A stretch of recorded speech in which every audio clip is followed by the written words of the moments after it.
bahasa Arab, sebagian dengan bahasa Persia. Tahun 672. Baik, 672 dikurangi 634. Berapa? Cepat, 38. 38. Perhatikan, 38 tahun setelah wafatnya Nabi Shallallahu Alaihi Wasallam sudah ada makam orang Islam di wilayah Baros, 414 km dari kota Medan. Medan sekarang masuk mana? Sumatera. Bagian dari negara apa? Indonesia. Apakah Indonesia sudah ada tahun 672? Belum. Yang ada apa? Nusantara. Berarti 672 Masehi Islam sudah ada di Nusantara. Bukan sudah ada, tapi sudah ada yang meninggal, makamnya dituliskan. Kalau meninggalnya di situ, kapan masuknya? Itu kan meninggalnya. Awas, hati-hati, meninggalnya, bukan masuknya. 672 itu berarti abad keberapa? Abad ke-7 Masehi. 7 Masehi, sudah ada makam orang Islam. Islam sudah sampai ke wilayah Nusantara. Baik. Ada makamnya, bahkan ditemukan 40 makam yang lainnya. 40 orang meninggal dunia. Masya Allah, kalau 672 ditemukan makam, masuknya tahun berapa? Maka dari situlah kemudian ada yang menyimpulkan Islam itu sesungguhnya sudah masuk ke fase Nabi SAW sudah mulai menyebar, bahkan sudah masuk ke Nusantara di awal-awal fase masa kenabian. Di awal fase apa? 615 Masehi, yang ini. Diteliti lagi oleh sebagian sejarawan. Di sini kemudian Buya Hamka menguatkan dalam salah satu seminar yang beliau sampaikan dengan teori Islam datang dari Mekah. Salah satu pendalamannya apa?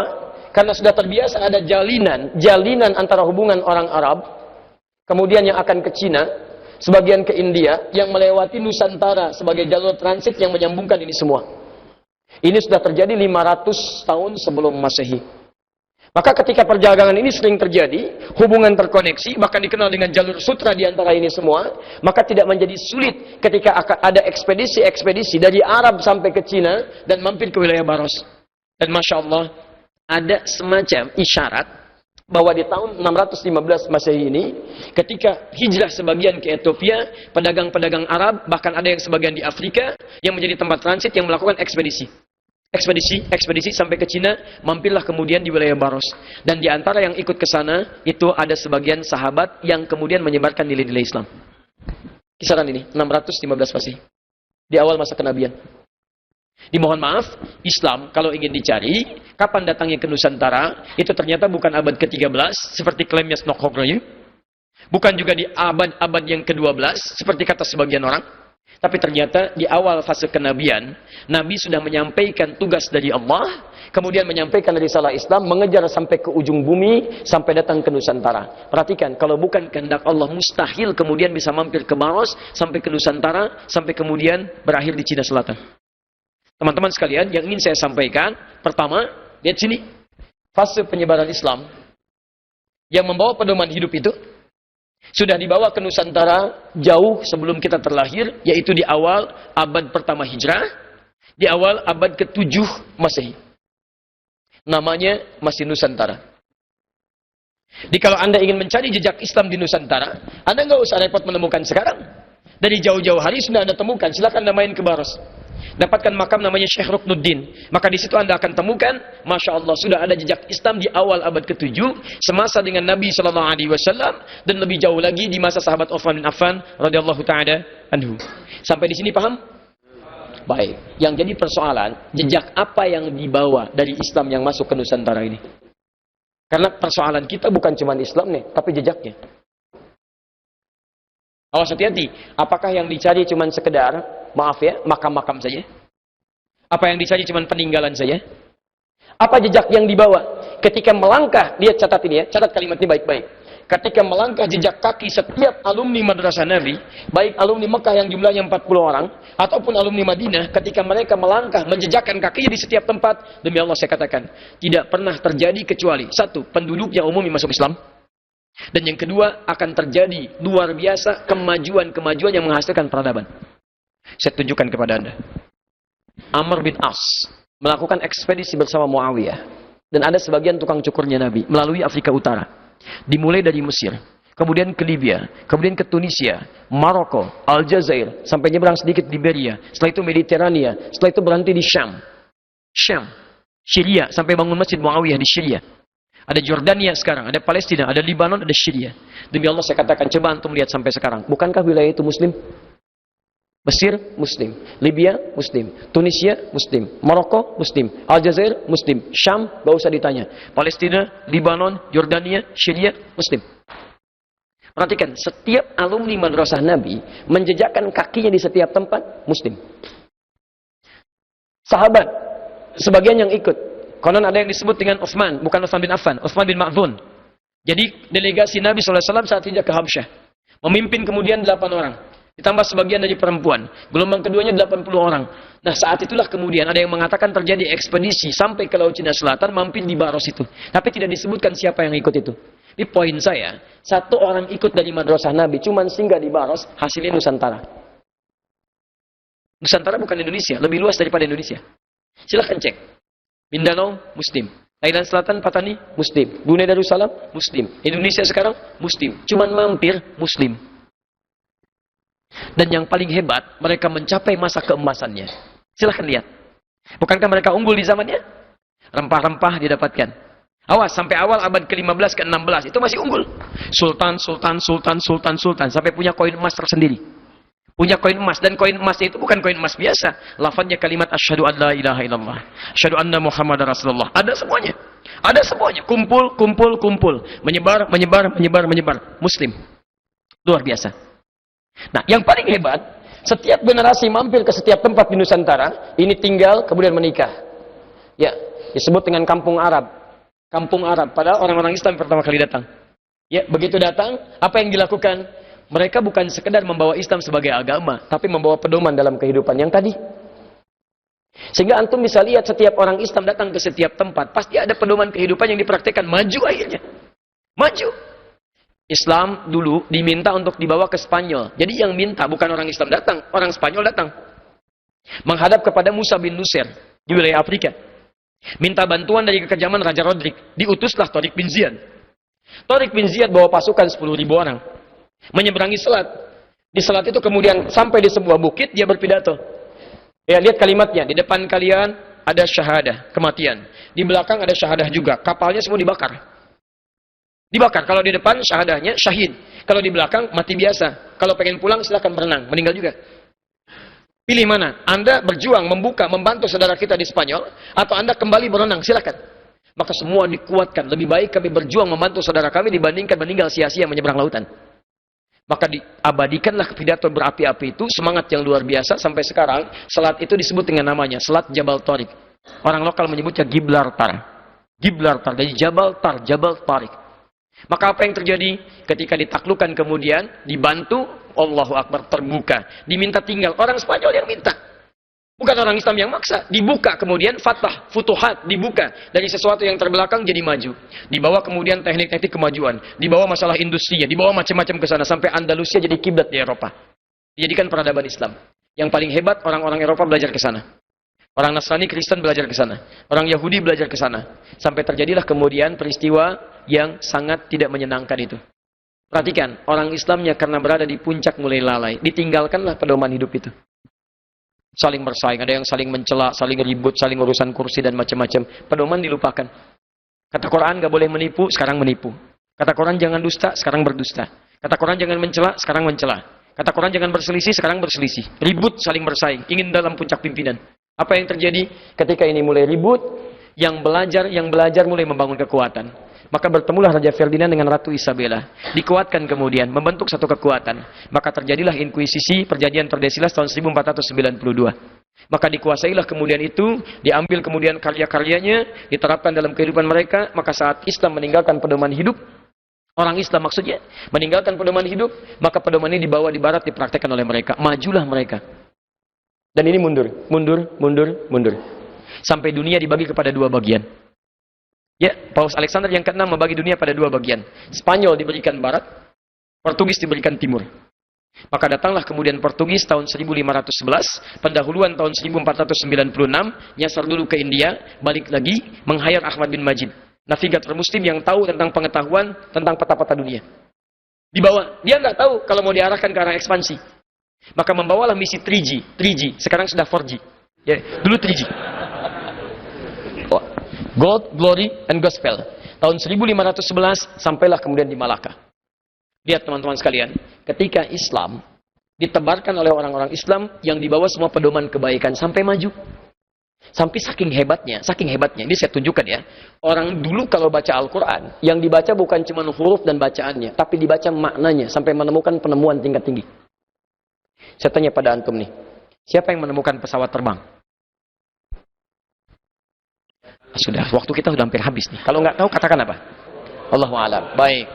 Orang sekarang mengatakan Wright bersaudara. Padahal, prototipe pertamanya ditemukan bukan oleh Wright, tapi oleh Abbas bin Firnas, yang lahir tahun 815 Masehi.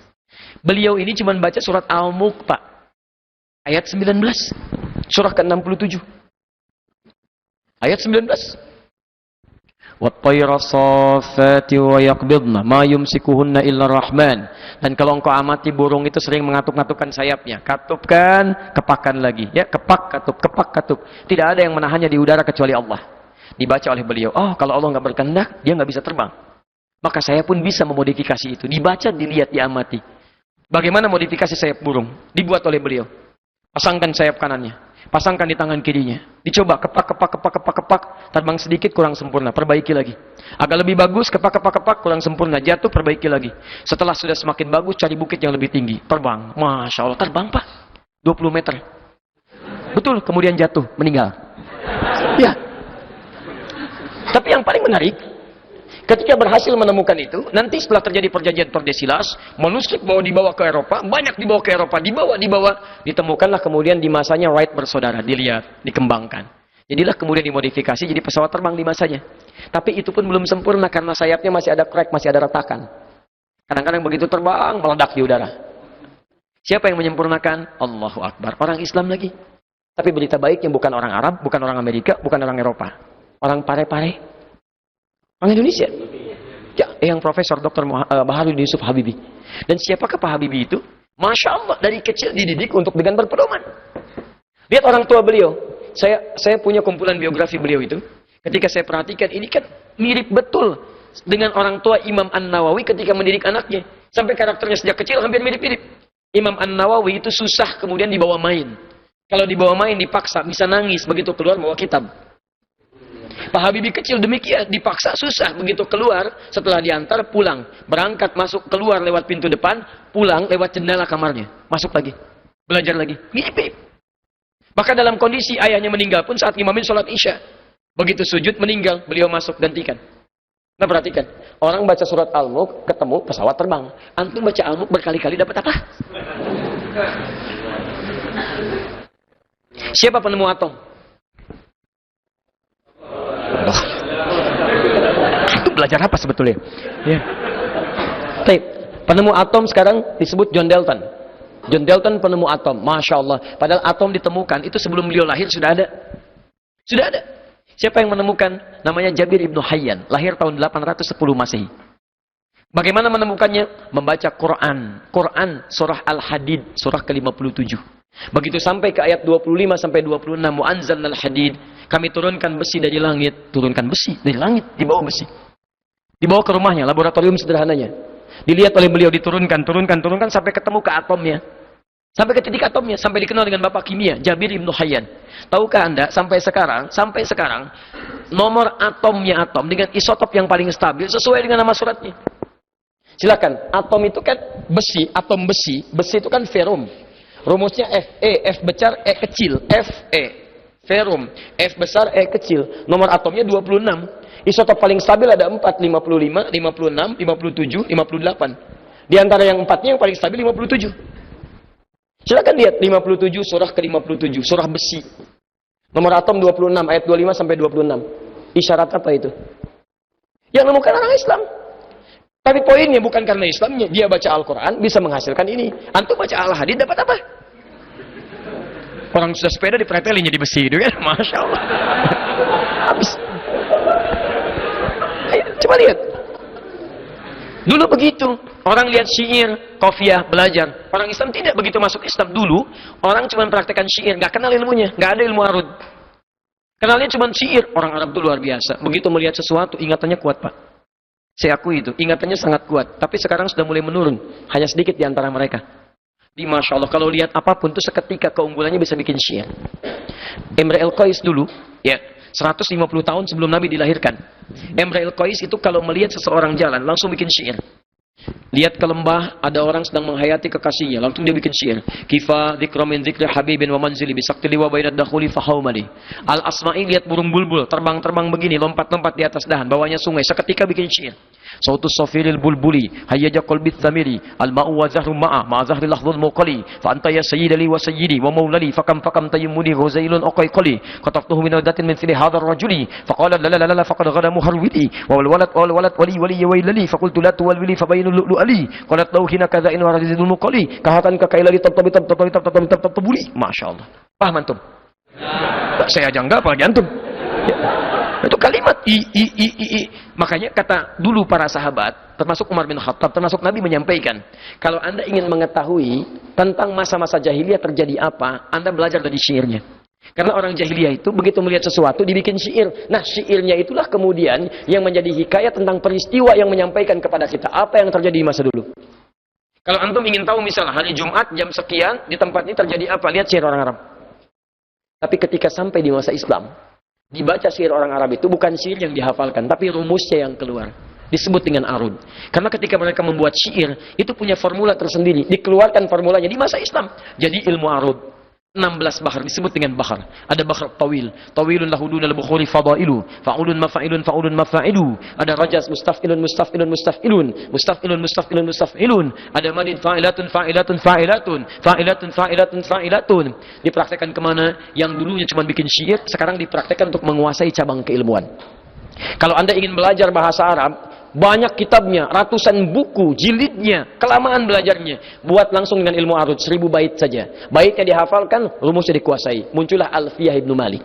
Kalamuna lafdun musfidun kastaqim, ya, wasunafilun thumma harfunil kalim, wahiduhu kalimatun wal qawlu am. Ya, apa kalimatnya? Wahiduhu kalimatun wal qawlu am. Kemudian? Halo?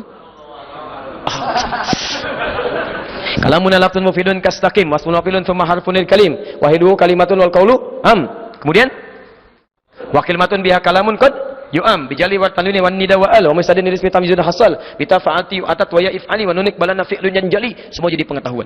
Ditarik ke Al-Qur'an jadi nazam syatibiyah, riwayat 7 riwayat sampai 10 riwayat nazam. Ditarik ke hadis jadi alfiyah hadisnya As-Suyuti. Menghafal hadis pakai syair, menghafal Quran pakai syair riwayatnya, menghafal kemudian bahasa Arab pakai syair. Jadi ilmu. Ketika kemudian dikalahkan orang Islam, ditarik ke barat jadi notasi, berubah jadi musik. Yang tadinya ilmu jadi musik. C D F G A B C G B C D F G D F G A B C D A B C D F G A F G A B C D E B C D F G A B F G A B C D A F G A B C. Jadi gitar, jadi piano, jadi macam-macam. Ditarik jadi berubah. Orang Islam jadi ilmu, ditarik sekarang jadi musik. Semua dari Islam. Silahkan cek. Orang baca sesuatu berubah. Di tipikal orang Islam itu ketika melihat sesuatu, manfaat muncul, kesejahteraan muncul, kebaikan muncul. Itulah ketika datang ke Nusantara. Kemudian terjadi peristiwa. Datang Portugis, mulai kemudian merusak tatanan kehidupan itu. Dengan 3G-nya. Semua harus dikuasai. Tadinya berbagi. Ya, nggak ada masalah. Dengan Buddha, Sriwijaya nggak ada masalah. Dengan Hindu nggak ada masalah. Bahkan kemudian apa yang terjadi? Bisa masuk Islam, Pak. Cuman mendengar bacaan Quran, masuk Islam. Api sejarah halaman 148. Posisi paling kiri di pertengahan. Saya ambil buku ini karena referensinya paling akurat ya. Menurut saya paling akurat karena banyak referensinya. Antum pernah dengar nama Prabu Siliwangi?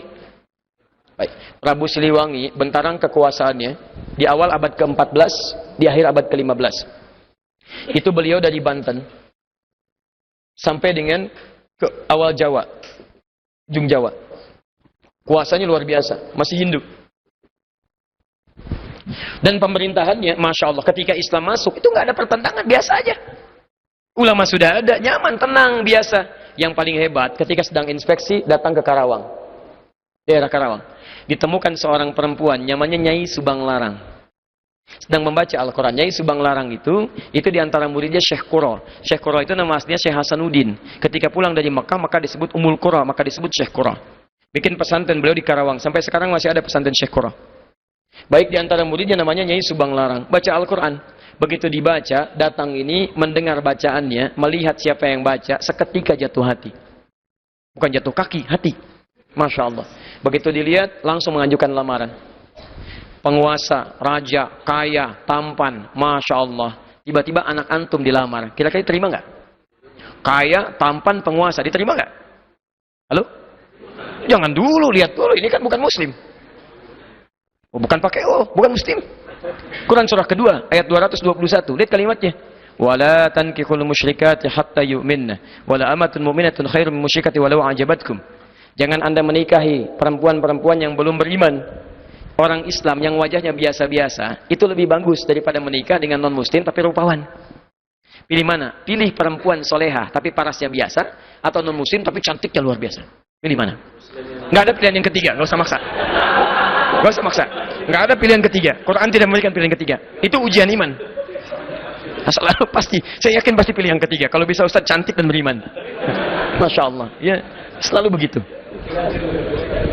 Maka ini yang paling menarik. Yang paling menarik, dulu orang berislam itu kuat benar. Begitu datang, saya ingin melamar Anda. Apa kata beliau? Lihat, kalau orang sudah terbiasa melafadzkan lafaz Allah, lisannya berkata benar, maka akan kaku mengatakan yang buruk-buruk. Lisan yang selalu bersyahadat tidak akan pernah mengucapkan kalimat yang keluar dari syahadatnya. Kaku dia.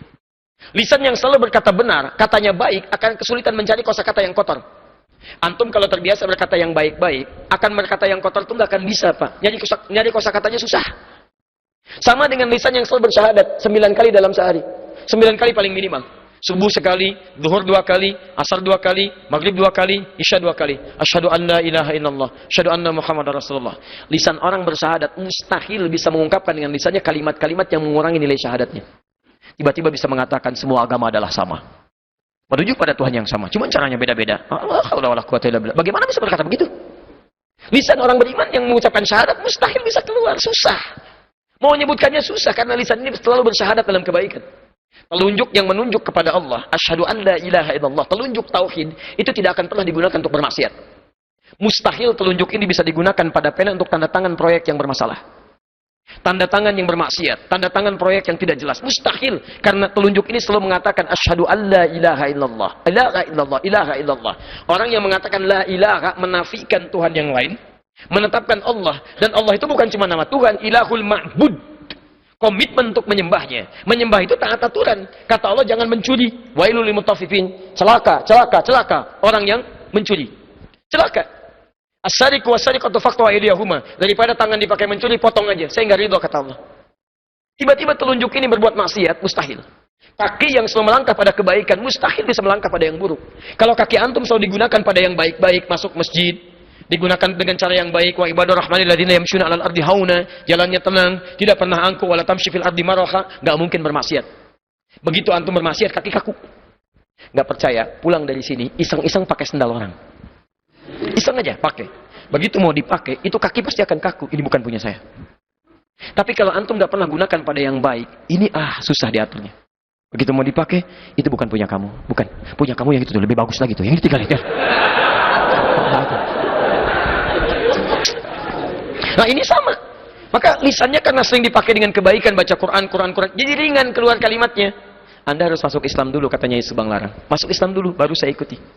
Ringan. Nggak ada apa-apa. Padahal di hadapannya seorang penguasa, tampan, punya kekuasaan, tapi kalimat itu kalau sudah lekat dengan Allah, nggak ada nilainya yang lain. Allah. Maka apa yang dikatakan dari sini? Begitu keluar, ya, saya masuk Islam. Tidak ada yang duga. Tidak ada yang duga. Masuk Islam, menikah dengan Nyai Subang Larang. Lahirlah kemudian 3 anak utama. Anak pertamanya disebut dengan Walang Sungsang. Ya. Mungkin lahirnya agak sedikit bermasalah ya. 1423. Yang kedua, lahir Rara Santang. Lahir tahun 1426. Yang ketiga, Raja Sengara. Begitu lahir melotot ya. 1427. Raja Sengara. Baik, yang paling menarik semuanya masuk Islam, jelas. Walang Sungsang berubah nama jadi Abdullah Iman. Abdullah Iman. Masya Allah. Perhatikan, ini begitu Islam masuk membawa pedoman kebaikan, jadi baik. Dengan Hindu gak ada masalah, dengan Buddha gak ada masalah. Tiba-tiba masuk Islam dan berubah jadi kebaikan. Tiba-tiba apa yang terjadi? Ini yang mau saya tunjukkan. Ini berubah jadi Abdullah Iman. Kemudian ini Rara Santang berubah jadi Syarifah Mudaim. Syarifah Mudaim. pergilah haji. Saat pergi haji itu, tiba-tiba setelah selesai mau kembali, datanglah seorang laki-laki yang melihat Syarifah Mudaim, kemudian jatuh hati, minta kepada kakaknya Abdullah Iman untuk melamarnya. Maka diizinkan menikahlah kemudian. Menikahlah Syarifah Mudaim dengan seorang laki-laki itu. Namanya siapa? Namanya Syarif Abdullah. Berasal dari Mesir. Maka diboyonglah ke Mesir. Saya simpan dulu di sini. Abdullah Iman kemudian pulang ke Nusantara, bertemu lagi dengan bapaknya. Setelah pulang, Prabu Siliwangi punya gelar Pamanah Rasa, namanya Manah Rasa, ditugaskanlah kemudian untuk membimbing daerah. Lihat, mulai membimbing sekarang. Daerah yang sangat kumuh, saking kumuhnya disebut dengan lemah wungkuk. Lemah wungkuk. Lemah wungkuk. Masya Allah. Di sini ada campuran-campuran etnis, dari ada Arabnya, ada Cinanya, ada kemudian orang lokalnya, dan nggak ada masalah. Begitu orang Islam datang, ditata jadi bagus. Oh, mereka campuran. Dalam bahasa lokal disebut dengan caruban. Caruban yang bercampur. Pekerjaan utamanya ngambil udang. Yang ambil udang, udang-udang kecil, dibikin kemudian terasi. Pakai air rebon. Jadi rebon, air rebon. Orang bilang sana Cirebon. Jadi Cirebon. Orangnya caruban, tempatnya berubah dari Cirebon. Ditata dengan baik, jadi makmur, jadi bagus, berhasil di situ. Begitu nilai keislaman dilakukan, haji pulang dari sana, merubah lemah wungkuk yang kotor jadi Cirebon. Etnis yang bercampur, punya kemudian tata usaha yang baik. Caruban aslinya kemudian menyebar sampai ke wilayah Lasem. Antum kalau nanti dari Semarang, belok ke Demak, Demak ke Kudus, Kudus ke Pati, Pati ke Rembang, ke Lasem. Lasem ini Masjid Agung, sekitar nggak terlalu jauh lah ya, 200 meter lah dari Masjid Agung sebelumnya, ada sebelah kiri arah pantai namanya Caruban. Sampai sekarang Caruban. Ya, karena ada etnis di situ termasuk Cina pertama datangnya lewat sana. Karena itu disebut dengan Caruban. Ini lemah wungkuk jadi Cirebon. Yang ini pulang ke Nusantara setelah 20 tahun, bawa anak. Anaknya bernama Syarif Hidayatullah. Maka ketika pulang kemudian diberikan wilayah di Gunung Jati, maka dikenal dengan Sunan Gunung Jati. Teman-teman sekalian, ternyata di sinilah kemudian menyebar Islam. Syarif Abdullah ini ternyata anak seorang ulama yang juga berdakwah di Nusantara. Lihat madrasah Nabi, melahirkan seseorang, datang ke Baros, menyebar. Dari Baros punya keturunan, menyebar lagi. Dakwah. Dari situ muncul kemudian peradaban, kehebatan, kemajuan. Apa yang terjadi di antara saudaranya ini? Syarif Abdullah punya anak namanya Syarif Hidayatullah, menguasai Gunung Jati. Syarif Abdullah ternyata adiknya dari seseorang yang bernama Maulana Ishaq. Maulana Ishaq itu, siapa dia? Itu adalah anaknya Ahmad Jumadil Kubra. Dari Maulana Ishaq itulah kemudian melahirkan Kiai Haji Ahmad Dahlan. Yuk saya turunkan. Kiai Haji Ahmad Dahlan nama asalnya Muhammad Darwish. Dan beliau belajar dengan saudaranya Muhammad Hasim bin Ash'ari. Ya.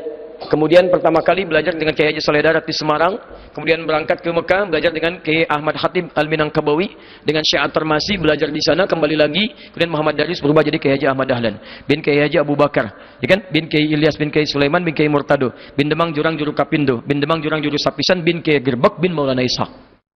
Sama persis dengan beliau mendirikan Muhammadiyah kemudian tanggal 18 November 1912. Sama persis dengan nasabnya Kiai Haji Muhammad Hashim bin Ash'ari yang mendirikan Nahdlatul Ulama tanggal 31 Januari 1926. Beliau Kiai Haji Muhammad Hashim bin Ash'ari bin Abdul Wahid. Abdul Wahid nama aslinya bin Abdul Wahid bin Abdul Halim. Abdul Halim nama aslinya Pangeran Benawa, dikenal dengan Sultan Hadiwijaya. Bin Abdullah bin Abdul Fattah, dikenal dengan Joko Tingkir. Ya, kemudian bin Abdul Aziz bin Abdul Rahman bin Maulana Ishaq.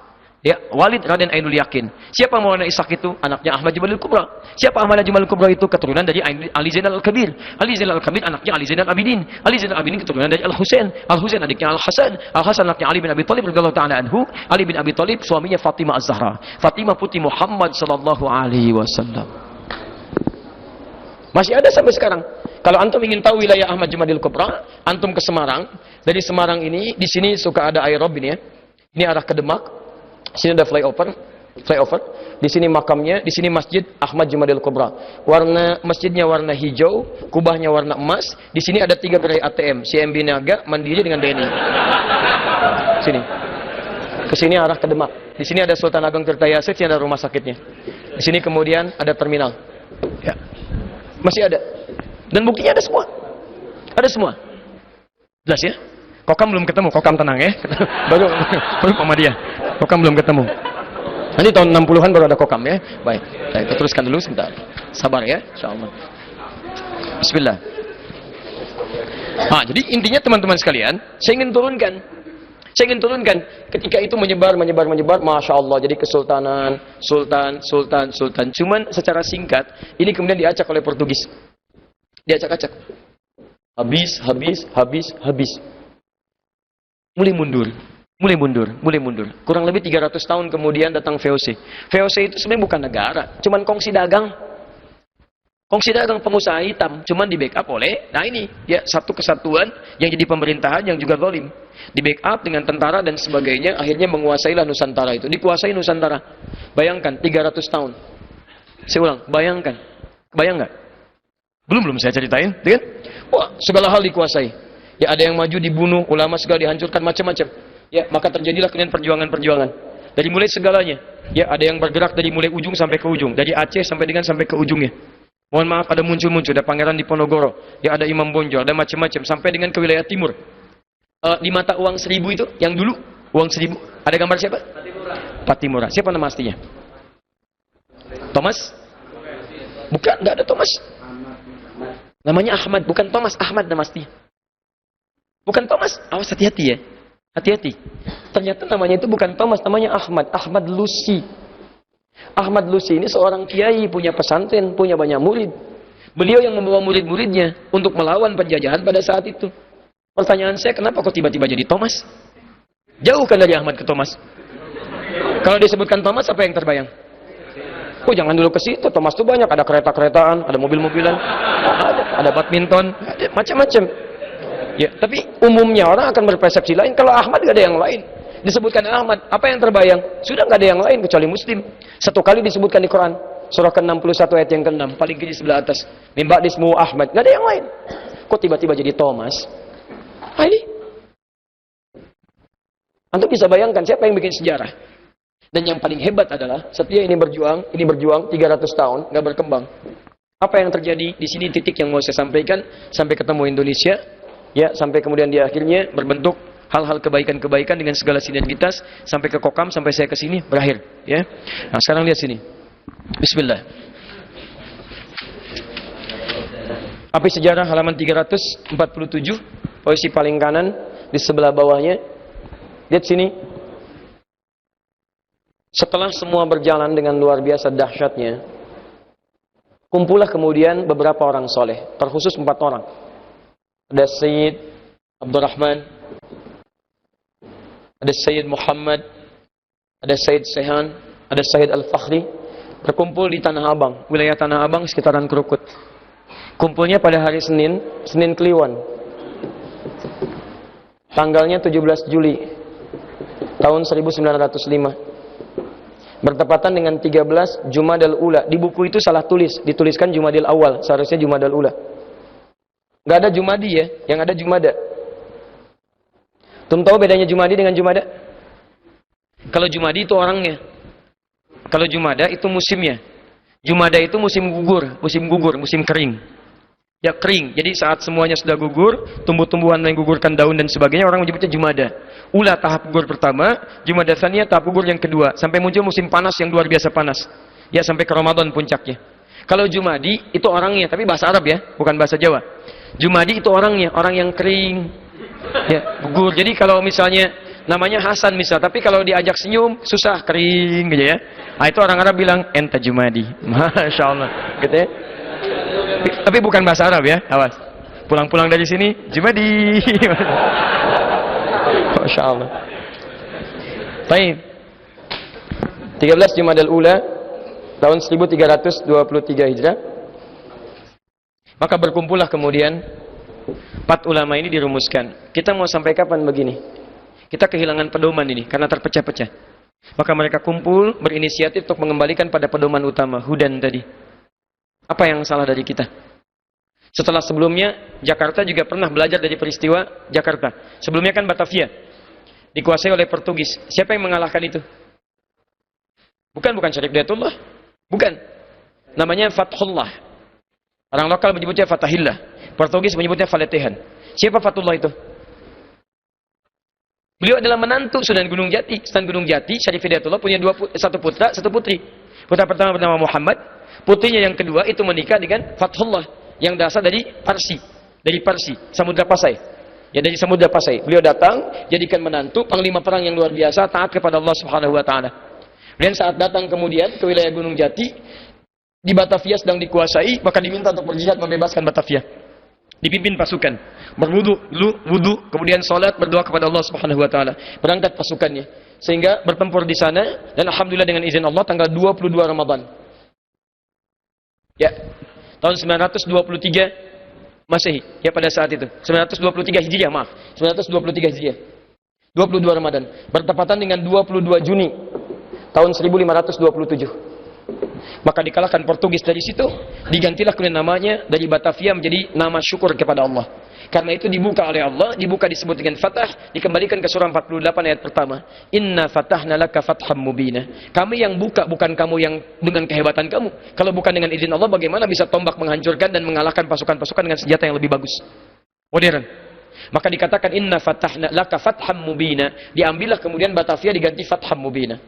Fatham Mubina dalam bahasa lokal disebut dengan Jayakarta. Jayakarta, Jayakarta. Disingkat jadi Jakarta. Makanya Jakarta itu sampai sekarang hari ulang tahunnya, hari jadi kota Jakarta sama persis ketika dibebaskan oleh Fatullah. 22 Juni 1527. Setiap tanggal 22 Juni hari lahir kota Jakarta. Lahir, artinya sebelumnya belum lahir. Belum ada. Siapa yang mengadakan itu? Allah. Di tangan siapa? Orang Islam. Datang orang Islam, jadi Jakarta. Allahu Akbar. Jelas ya? Baik, jadi teman-teman sekalian, ini nggak ada kaitan dengan masa-masa yang lain-lain ya. Kita hanya ingin sampaikan sejarah membuktikan bahwa ketika orang Islam ada dimanapun selalu memberikan kebaikan, termasuk untuk bangsa ini. Hati-hati, jadi kalau ada yang tidak baik dari orang Islam akan berpengaruh kepada bangsa kita. Antum jadi lebih baik, Allahu Akbar. Negara ini akan makmur, sejahtera, bagus luar biasa. Karena nggak cukup dengan amin, kita kembalikan dulu, lihat. Ke sini. Ya. Nggak akan pernah ada di Quran kalimat-kalimat yang menjadikan seorang mukmin jadi perilaku buruk. Silakan cek. Begitu menandang, matanya harus yang baik-baik. Jadi kalau semua orang beriman, di negeri ini semua orang beriman, Allahu Akbar. Jangankan tangan, mata aja nggak akan lihat yang nggak baik. Quran surah 24 ayat 30. Qul lil mu'minina yaghuddu min absarihim. Katakan pada pria beriman, matanya hanya boleh lihat yang baik-baik. Nggak baik, palingkan. Maaf ya, gudul basar itu bukan nggak boleh lihat. Lihat, tapi ketika yang dilihat itu nggak baik menurut Allah, palingkan. Bukan nggak boleh lihat. Saya dulu di Monjali tahun 2002 melihat seseorang pakai sepeda, Pak. Ya di jalan raya tuh di pinggir. Ke bawah aja begini. Ya, ke bawah begini. Ketika ditanya kenapa, gudul basar. Masya Allah. Hati-hati kan di depan ada mobil, ada apa dan sebagainya kan. Antum kalau mau lihat aja, begitu tidak baik antum palingkan. Lihat reklame, pandangannya tidak bagus, palingkan. Lihat handphone, gak bagus gambarnya, palingkan. Dan Masya Allah, semakin cepat dia berpaling, semakin menunjukkan imannya kuat. Istighfar, lisannya beristighfar, matanya memalingkan. Quran surah ketiga, 133. Wasari'u ila maghfirah, bergegas untuk istighfar. Begitu anda jalan, lihat tayangan ini gak bagus, astagfirullah, palingkan. Lihat aurat terbuka, astagfirullah, palingkan. Cepat seketika. Dan semakin cepat, semakin menunjukkan tingkat iman luar biasa. Semakin lambat, iman bermasalah. Astagfirullah. Masya Allah. Ada masalah imannya gitu kan?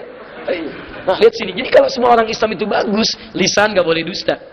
Lihat wailul lil mukadzibin, celaka orang dusta. Ya ayyuhalladzina amanu la yaskhar qaumin qaum. Hei orang-orang beriman, jangan saling mencela. Kalau semua orang di bangsa ini beriman, Allahu Akbar, jangankan dusta, nyela aja enggak ada. Jadi kalau ada orang mengaku beriman saling cela, ada masalah dalam imannya. Awas menipu, ada masalah.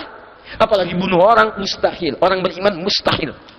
Kalau dia hafal betul taruhannya dahsyat. Quran surah keempat An-Nisa, ya.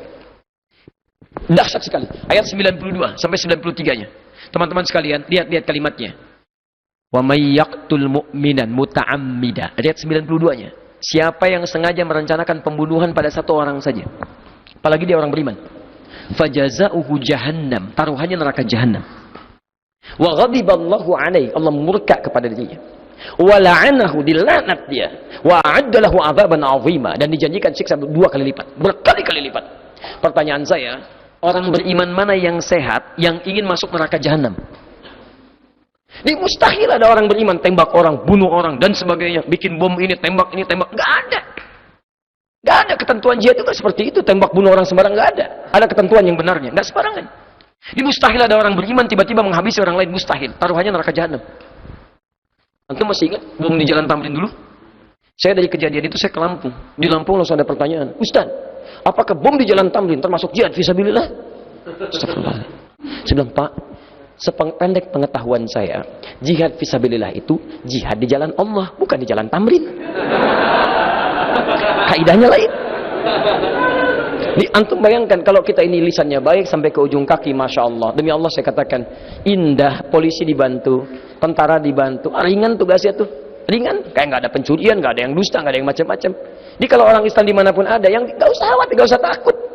Nggak akan ada apa-apa, yang ada kemakmuran. Yang paling hebat kumpul 4 orang ini, dibicarakan. Akhirnya sepakat mereka, kita bikin pendahuluan. Pertama, kita lemah dalam koordinasi, bikin jamiatul khair. Jamiatul khair. Rencana pertama, kita silaturahim 6 tahun kemudian. Sambil mencari guru, gurunya langsung cari dari Arab yang paling bagus.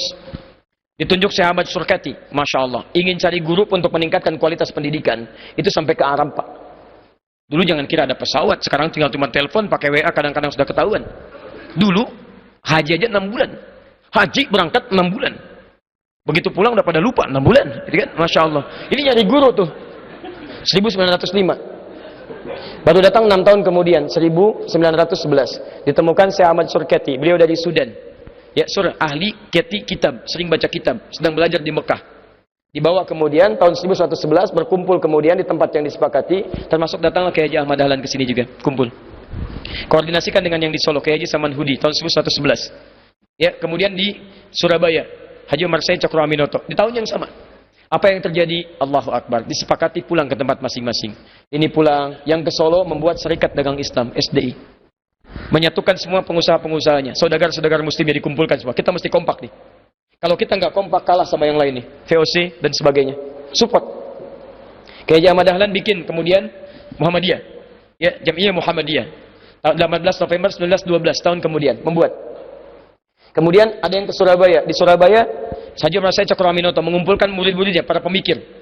Diberikan cara berretorika, diajarkan cara berpikir, cara politik dan sebagainya. Di antara muridnya Insinyur Soekarno. Insinyur Soekarno. Maka apa yang terjadi setelah semuanya berkumpul? Perhatikan, pedoman tadi dibaca nilai keislaman, diterjemahkan dalam bentuk pertemuan, dihadiri kemudian oleh para ulama 6 tahun kemudian dipraktikkan. 1911, setelah 300 tahun sebelumnya tidak punya apa-apa, ketika kembali kepada nilai-nilai tadi, pedoman hidup, Islam, Al-Quran, dibawa, dipraktikkan, cuma butuh waktu 30 tahun kurang lebih. 34 tahun setelah 1911, tambah 34 berapa? 1945.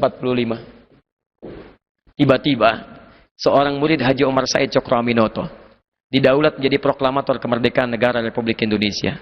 Yang tadinya Nusantara terpecah-pecah jadi Indonesia. Dari hasil pertemuan, didorong tingkat pendidikan, Kiai Haji Ahmad Dahlan bikin Muhammadiyah. Pendidikan mulai maju, dibuat begini, bikin rumah sakit, bikin macam-macam. 14 tahun setelahnya berdiri NU, 31 Januari 1926 untuk menjaga torafnya, macam-macam. Kumpul di situ semua. Yang paling menarik, kumpul, saudagarnya juga support, saudagar support. Di antara supportnya yang paling hebat, proklamasi kemudian diikrarkan, diproklamasikan oleh Insinyur Soekarno didampingi Insinyur Muhammad Hatta. Yang paling menarik, tanggal berapa? 17 Agustus. Tahun berapa? 45, 9 Ramadan, hari Jumat. Jam berapa? 10 pagi. Tempatnya di mana? Halo? Di mana? Jalan Pegangsaan? Kalau tempat bukan jalan. Tempat itu satu lokasi yang terbatas. Kalau jalan itu akses menuju tempat. Jalan Kiai Haji Ahmad Dahlan. Jalan. Pak Ustadz, di mana taklimnya? Di jalan. Masya Allah. Proklamasi di mana? Di jalan. Seingat saya sih, saya nggak tahu kalau antum ya. Saya nggak tahu. Seingat saya, kalau saya lihat gambar waktu kecil saya belajar itu kan depan rumah tuh. Ada halaman, panggung dibuat, ada speaker. Ini Insinyur Soekarno, ini Muhammad Hatta di sampingnya. Seingat saya begitu. Kalau antum beda, saya nggak tahu. Ya, seingat saya di tempat bukan di jalan. Makanya dituliskan Jalan Pegangsaan Timur nomor 56. Nomor itu menunjukkan alamat tempat. Di begitu ditunjukkan nomor untuk membedakan tempat yang ini dengan tempat yang lainnya. Ini nomor berapa? Nomor berapa? Nomor berapa? Kalau cuma jalan nggak akan nomornya. Silakan cek. Paling-paling Romawi 1, 2, 3, tapi bukan nomor. Jalan Brawijaya 1, Jalan Brawijaya 2, nomor 1 rumahnya, blok A, gang B dan seterusnya. Jelas di sini? Tapi teman-teman sekalian, pertanyaan saya, rumah siapa itu? Ayo, gak usah ngarang. Rumah siapa? Ah. Dan tidak pernah dituliskan dalam buku sejarah, nggak pernah dituliskan. Itu rumah orang Islam. Saudagar tadi yang terhimpun dengan Kiai Samanhudi namanya Syekh Faraj bin Marta. Syekh Faraj bin Marta, beliau keturunan Yaman, keturunan Arab Yaman, mewakafkan rumahnya untuk proklamasi kemerdekaan negara Republik Indonesia. Syekh Faraj bin Marta, kemudian beliau istirahat sebentar di Bogor. Insinyur Soekarno suka kunjungan ke Bogor, kadang-kadang ke istana, kadang ke situ kunjungan. Dan Insinyur Soekarno kan sakit beliau malamnya, karena diamankan di Rengas Dengklok. Dikasih madu Yaman oleh beliau, dengan izin Allah, bismillah ikhtiar. Sehat lagi, sembuh, proklamasi, Masya Allah. Cuma dalam tempo yang sesingkat-singkatnya, singkat. Setelah apa? Kembali pada pedoman. Saya masih punya salinan dari ucapan terima kasih Negara Kesatuan Republik Indonesia kepada keluarga besar Syekh Faraj bin Marta. Negara Kesatuan Republik Indonesia mengucapkan terima kasih kepada keluarga besar itu, Syekh Faraj bin Marta. Jadi kalau beliau ke Jawa pun, yang nggak mau pakai mobil kecuali mobilnya Syekh Faraj bin Marta. Dan kami pernah bertemu sebagian dari keluarga besar beliau saat kami mengajar di Surabaya.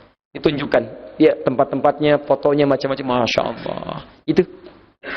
Makanya negara berterima kasih kemudian kepada Islam dengan pedomannya berhasil di Indonesia. Bahkan ditetapkan sebagai dasar negara tentang nilai-nilai keberagaman. Apa dasar negara kita? Pancasila. Sila keberapa? Sila pertama. Apa sila pertama? Ketuhanan yang Maha Esa. Cara membaca sila itu ditafsirkan dengan Undang-Undang Dasar. Baca Undang-Undang Dasar pasal 29 ayat 1 dan 2. Negara berdasar atas ketuhanan yang Maha Esa. Sila pertamanya. Negara berdasar atas ketuhanan yang Maha Esa. Saking ingin menghargainya jasa orang-orang tua kita, para pahlawan kita, orang-orang Islam mengambil pedoman itu, bahkan dasar negara pun diambil dari nilai-nilai keagamaan. Bahkan negara melindungi, ayat 2-nya. Negara menjamin kemerdekaan tiap-tiap penduduk untuk memeluk agamanya masing-masing dan beribadah menurut agama dan kepercayaan itu dijamin oleh negara. Dijamin. Di negara ini menjamin keberagaman. Makanya hal-hal yang bisa mereduksi, meruntuhkan, mengurangi keimanan, mengurangi keberagamaan di negara ini, itu yang tidak boleh ada, bertentangan dengan undang-undang. Jadi kalau negara kita merdeka, artinya merdeka dari segala hal yang tidak sesuai dengan undang-undang. Segala hal yang terkait dengan bertentangan undang-undang, itu tidak boleh ada. Harus merdeka kita dari semua itu. Liberalisme itu mengurangi keberagaman. Pluralisme merusak keberagaman. Sekularisme memisahkan keberagaman. Jadi pluralisme, sekularisme, liberalisme itu bertentangan dengan undang-undang. Bukan cuma dengan Islam, bertentangan dengan undang-undang. Nah sekarang bagaimana cara kita umat Islam membaca konsep keagamaan itu? Maka kita nggak usah jauh-jauh menafsirkan. Dibacakan dalam pembukaan dasar Undang-Undang Dasar 1945. Atas berkat rahmat Allah yang Maha Kuasa. Allah mau ditafsirkan apa di situ? Allah yang Maha Kuasa. Bagi kita orang Islam, Allah itu jelas. Al-ilahul ma'bud. Asyhadu an la ilaha illallah. Dituliskan pakai Latin, pakai bahasa Arab, tetap dibacanya Allahu Akbar. Dengan kalimat Allahu Akbar, bambu runcing itu bisa mengalahkan senjata otomatis. Tiba-tiba dipilih Jenderal Sudirman. Siapa Jenderal Sudirman? Guru sekolah Muhammadiyah. Padahal pada waktu itu sudah ada yang hebat-hebat. Di Serkas Singadingejo. Ada yang punya pasukan, ada yang punya macam-macam. Tapi kok yang dipilih beliau? Karena kedekatannya dengan Allah Subhanahu wa Ta'ala.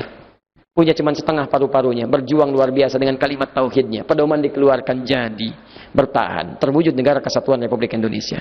Jejak Islam di Nusantara bukan sekedar menghadirkan jejak tapak-tapak tilas dalam bentuk-bentuk museum, bentuk-bentuk bangunan, bentuk-bentuk peninggalan, tapi jejak itu lebih kepada pedoman-pedoman yang harus kita lestarikan. Dengan pedoman itulah lahir Negara Kesatuan Republik Indonesia. Dengan pedoman itulah kemudian dipraktekkan nilai-nilai kebaikan. Sekarang tugas kita mengisi kemerdekaan yang tinggal hanya dalam hitungan hari kita mendapati hari-harinya, maka kita harus kembali kepada pedoman itu. Coba lihat lagi. Cukup bagi kita menjadi orang beriman yang hadir di Indonesia. Dengan jadi orang beriman, maka mata kita akan baik, telinga kita baik, mulut kita baik, belajar kita semangat, dan kita bisa mengisi kehidupan di muka bumi, khususnya Indonesia ini dalam kebaikan. Silakan antum lihat ya, semua father funding kita, ketika mereka mempraktekkan nilai-nilai ini, hebat Indonesia dikenal. Antum kenal Kiai Haji Agus Salim?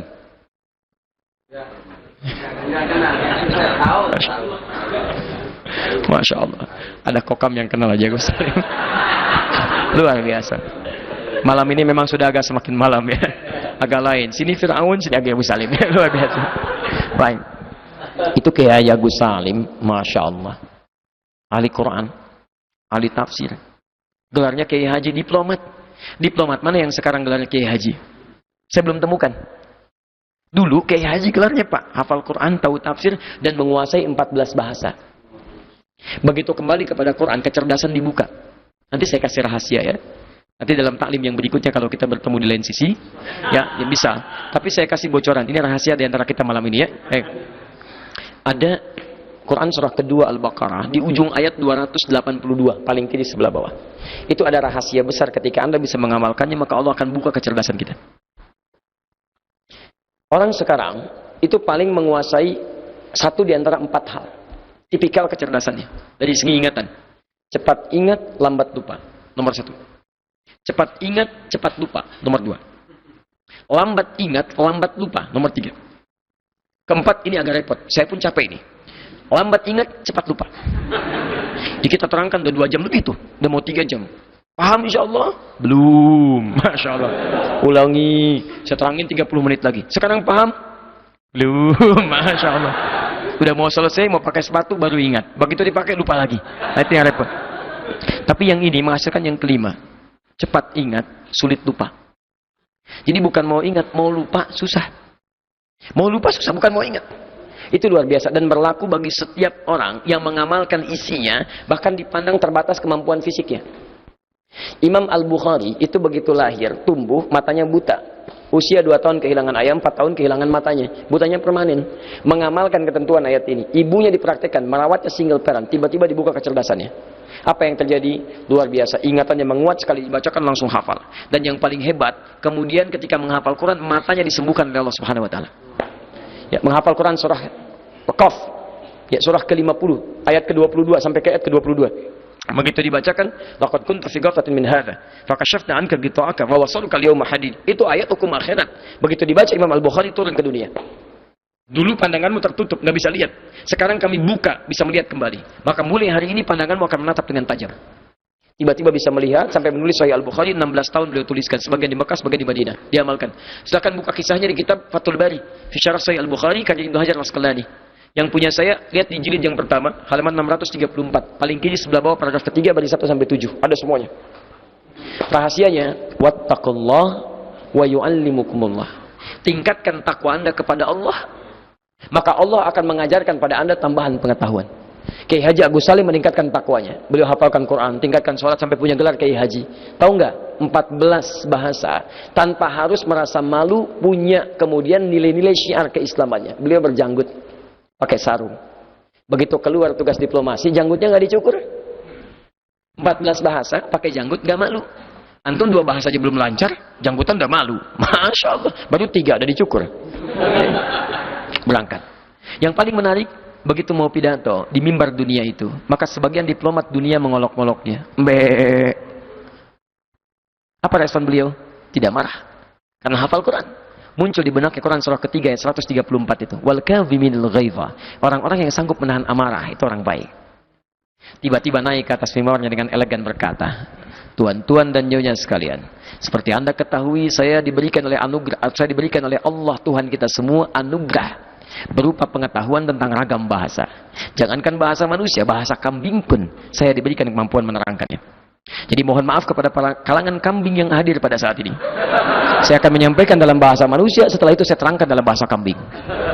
Apa yang terjadi? Tiba-tiba semuanya tertunduk, mata memerah dan elegan sekali. Selesai. Luar biasa. Diplomat dulu 14 bahasa, hafal Quran. Kembali pada pedoman kecerdasan terbuka. Silakan cek semua orang-orang Islam pada saat dulu. Hebat. Dan diakui oleh negara. Diakui oleh negara. Dan negara itu mengakui kebebasan, mengakui perbedaan, dan paling hebatnya mengakui keragaman. Dari pakaian nggak ada masalah. Pahlawan nasional Imam Bonjol, pahlawan nasional Pangeran Diponegoro. Apa pakaiannya? Gamis, jubah, bukan pakaian Arab. Lihat, nggak ada istilah pahlawan Arab, pahlawan nasional. Nggak ada masalah, semua ada. Ya, lihat orang dulu berjuang pahlawan nasional, gelarnya bagus, bajunya bagus, nggak ada masalah. Orang sekarang belum jadi pahlawan nasional. Ya, ilmu tidak sebanyak yang dulu, taat tidak sebaik yang dulu. Tiba-tiba jadi masalah semua. Jelas sampai sini? Baik, kalau sudah jelas, maka dari itu saya sarankan kepada kita semuanya, mari kita berbenah. Demi Allah saya katakan, ayo kita mulai dari Jogja ini. Tunjukkan pada dunia. Dari Jogja, berikan sinyal pada dunia. Kami ingin kembali pada ketentuan yang benar. Gali kembali Qurannya. Jangan cuma jadi bacaan, keluarkan. Dan berita baiknya, kalau bisa, antum keluarkan ayat-ayat spesifik terkait dengan kebutuhan antum saja. Antum yang pelajar, keluarkan ayat-ayat ilmu dalam Al-Quran. Bagaimana cara belajarnya, bagaimana cara menghafal yang baik, kapan menghafal, kapan mengulang, kapan mempraktekkan, turunkan. Hei antum yang pengusaha, turunkan ayat-ayat usaha dalam Al-Quran. Lihat prakteknya pada diri Nabi. Demi Allah saya katakan, semua pengusaha yang belajar dari Nabi tidak pernah rugi, untung semuanya. Untung. Abdurrahman bin Auf modalnya cuma pakaian, mempraktekkan bisnis Nabi. 3 bulan di Madinah jadi orang paling kaya nomor 3. 1 tahun di Madinah jadi orang paling kaya nomor 1 di Madinah yang kapaknya terbuat dari emas. Kapaknya saja dari emas. Lihat orang paling kaya sekarang, semuka bumi, Bill Gates, 1.300 triliun punya sekarang, tapi belum tentu punya kapak. SMS sekarang juga SMS, punya kapak gak? Silakan. Abdurrahman bin Auf cuma pakaian modalnya. Utsman bin Affan, kayanya luar biasa. Hartanya bahkan sampai sekarang masih ada. Masih ada sampai sekarang, setelah 15 abad. Masih utuh. Dan jariyah. Antum tahu Utsman itu siapa? Menantu Nabi. Menikah dengan 2 putri Nabi. Satu meninggal dunia, nikah dengan yang lainnya. Yang paling menarik, melalui lisan Nabi dijamin masuk surga tanpa hisab. Yang paling menarik, melalui lisan Nabi, kata Nabi, malaikat turun malu melihat Utsman. Yang paling menarik, kayanya luar biasa. Asetnya sampai saat ini masih ada. Yang lebih menariknya lagi, kata Syekh Imam An-Nawawi rahimahullah di kitabnya At-Tibyan fi Adab Hamalatil Quran, halaman 38, paling kanan sebelah atas, paragraf pertama baris 1 sampai 2. Kata Imam An-Nawawi, di antara semua kemuliaan itu tidak menghalangi beliau untuk menunaikan sholat tahajud yang sunnah. Tahajud, Allahu Akbar, sampai khatam Quran. Sibuk, bisnisnya kuat, kaya luar biasa, semua segala-galanya melekat pada dirinya, tapi masih menunaikan tahajud bahkan sampai khatam Quran. Jangankan fardu, sunnah nggak ditinggalkan. Antum sesibuk apa sih? Dibanding Utsman, antum bukan sahabat. Sahabat bukan, tabi'in bukan, nggak pernah menikah dengan putri Nabi. Surga belum jelas, amalan berantakan, hisab menegangkan, malaikat turun, belum tentu malu lihat antum. Jangankan tahajud, ya Allah, salat fardu ketinggalan. Tapi cita-citanya lebih daripada Utsman. Kalau bisa Ustaz masuk surga Firdaus tanpa hisab. Antum sehat. Susah. Sekarang sudah ketemu ya? Jejaknya sudah ada. Baik, di Nusantara sudah ada, NKRI-nya sudah ketemu, tinggal sekarang kembali kepada kita, apa yang mau kita sikapi dari itu semua. Pilihan ada pada kita. Silahkan mulai kita coba, nanti bedakan rasanya, rasakan bedanya, dan pasti insya Allah terasa bedanya. Ya, ada kebaikan pada diri kita semua. Yuk, saya tidak menginginkan ada hal-hal yang buruk terjadi. Ya, paling minimal setelah taklim ini. Buktikan. Islam mengajarkan disiplin. Rapi-rapi. Pulang dari sini, tolong jangan berikan kekacauan pada orang lain. Yang rapi, yang bersih, tunjukkan bahwa Islam itu indah, pedoman kita rapi, berikan senyuman, berikan kebaikan dan sebagainya. Itu indah. Ya, saya tidak menginginkan hal-hal yang tidak baik. Mau ke taklim, pakai motor, kencang-kencang, kena polisi. Panggil, lewat lampu merah. Sini, kenapa Pak? STNK mana? Ada. SIM ada. Ada Pak. Tahu ada lampu merah? Tahu Pak. Kenapa lewat? Saya tidak tahu ada Bapak. Kadang-kadang. Orang taklim tidak. Orang taklim tidak. Ya. Baik. Bismillah. Apakah makna khilafah dalam arti? Sebentar, saya tanya dulu. Jelas tidak? Paham insyaallah? Baik. Antum yakin dengan Quran? Siap mengamalkan? Siap mengamalkan? Baik, saya uji dulu. 1. Quran surah kelima Al-Maidah ayat 100 sampai 101. Yakin dengan Quran? Siap mengamalkan? Baik, saya bacakan. Ya ayyuhalladzina amanu, hai orang-orang yang merasa punya iman. Kalau antum merasa punya iman, ayat ini berlaku buat antum. Kalau tidak merasa punya iman, maka enggak usah dipikirkan. Bukan berlaku buat antum. Ya ayyuhalladzina amanu, hai orang-orang yang masih merasa punya iman. La tas'alu an asya'a in tubdalakum tasukum. Siap mengamalkan? Kalau uraian sudah jelas, jangan banyak ditanyakan lagi. Khawatir banyaknya pertanyaan itu menjadikan yang jelas menjadi semakin tidak jelas nantinya. Baik, jelas uraiannya? Paham? Jelas uraiannya? Ada pertanyaan? Hai orang-orang beriman. Berarti yang tanya, ini sebelum ayat dibacakan ya. Baik. Jangan tolong kirimkan dulu ya. Ini sudah ada 45 yang di sini ya. Baik. Saya mohon maaf sudah lebih setengah jam boleh? Ini sudah setengah 11. 10 menit lah ya. 10 menit ya buat sebentar ini. Bismillah. Pertanyaan. Antum daripada bikin lampu sama bintang, mendingan nulis assalamualaikum. Ya, lebih jelas. Lebih jelas. Ini bikin bohlam, bikin bintang, yang mendingan assalamualaikum. Tapi masya Allah, ini saya lihat yang di depan saya sudah hampir 3 jam ini wajahnya sudah mulai bersinar, masya Allah. Kena lampu. Kena lampu di atas. Apakah makna khilafah dalam arti sebenarnya menurut Islam sendiri? Karena seiring berjalannya waktu, makna khilafah semakin menurun dan tergerus oleh mindset negatif. Masya Allah. Bagaimana contoh kepemimpinan yang bagus diterapkan di Indonesia menurut pandangan Islam sendiri? Tapi kita lihat dulu bahasa khalifah atau khilafah. Khilafah itu sistemnya, khalifah itu tugasnya. Di Quran surah kedua Al-Baqarah ayat ke-30. Paling kiri sebelah atas. Ini kalimat khalifah pertama di Quran. Wa idh qala rabbuka lil malaikati inni ja'ilun fil ardi khalifah. Jadi kata khalafa yakhlifu khalfan. Secara bahasa bisa memiliki beberapa arti. Sesuatu pertama yang datang belakangan kemudian. Makanya kalau saya katakan yang di belakang saya katakan khalfa. Haulai ikhwa khalfi. Ya, mereka ada teman-teman di belakang saya. Khalaf. Generasi belakangan. Yang datang belakangan, yang awal-awal disebut dengan salaf. Salaf awal-awal. Khalaf belakangan. Baik. Jadi yang datang kemudian disebut dengan khalaf. Orang yang disebut khalif, tugasnya disebut khalifah. Kenapa disebut dengan khalifah? Karena manusia itu ketika dia dilahirkan kan saling menggantikan. Yang awal digantikan, awal digantikan, awal digantikan sampai dengan kiamat. Adam meninggal digantikan setelahnya. Meninggal digantikan setelahnya. Saling menggantikan. Karena itu disebut dengan khalifah. Paham sampai sini? Yang kedua, kata khalifah juga bisa berarti sesuatu yang mengandung manfaat. Sesuatu yang bermanfaat. Yang menciptakan kebaikan. Turunan dari situ disebut dengan al-umru, batas usianya. Batasnya disebut dengan ajal, isinya disebut dengan umrun. Keadaannya disebut dengan ma'mur. Kata kerjanya amira, turunannya ya'mur. Baik. Khalifah yang membawa manfaat, bisa membangun. Karena itu ketika Adam diturunkan ke bumi untuk membawa ketenangan, kesenangan, kenyamanan, maka dikatakan oleh Allah, Adam, kamu dengan keturunanmu akan saling menggantikan. Tapi setiap yang hadir di bumi itu harus membawa manfaat dalam kehidupannya. Jadi kalau bicara yang bermanfaat, kalau menatap yang bermanfaat, kalau bekerja yang bermanfaat. Makanya semua bangunan yang dibangun oleh manusia itu harus membawa manfaat dalam kehidupan. Membawa manfaat, itu poinnya. Makanya disebut dengan khalifah. Karena itulah ketika kita diberikan batas usia, usia disebut apa? Bukan umur, ajal. Quran surah 7 ayat 34. Walikulli ummatin ajal, setiap umat punya batas usia, waktu. Fa idza jaa ajaluhum la yastakhiruna sa'ata wa la yastaqdimun. Kalau sudah tiba ajalnya enggak akan bisa maju, enggak akan bisa mundur. Nah, cara kita mengisi usia ini disebut dengan umur namanya.